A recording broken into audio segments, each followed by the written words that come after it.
আসসালামু আলাইকুম বন্ধুরা, আজকে আমরা সবাই মিলে সিদ্ধান্ত নিলাম যে আজকে আমরা ইফতারের আয়োজন করব।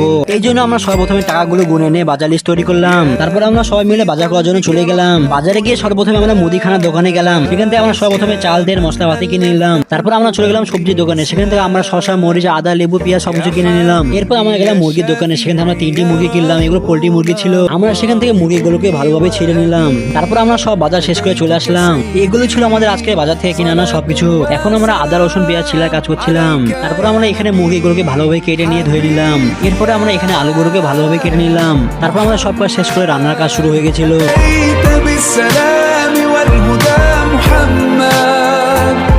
এখন আমাদের রান্নার কাজ শেষ হয়ে গেছে, তাই আমরা হাড়িকে তাপে রেখে দিলাম। বন্ধুরা, আজকে আমরা ইফতারিতে বিরিয়ানি রান্না করেছি। সব বন্ধুরা, বিরিয়ানিটা কেমন হয়েছে তোমরা কমেন্টে জানাও। আজকে আমাদের ইফতারের আইটেম ছিল বিরিয়ানি, শসা, খেজুর ও শরবত। তারপরে আমরা সবাই মিলে ইফতার করতে বসে গেলাম। বন্ধুরা, এই ছিল আজকে আমাদের ইফতারের আয়োজন। কেমন হলো তোমরা কমেন্টে জানাও এবং ভিডিওটাকে লাইক করে দাও এবং চ্যানেলটিকে সাবস্ক্রাইব করে দাও।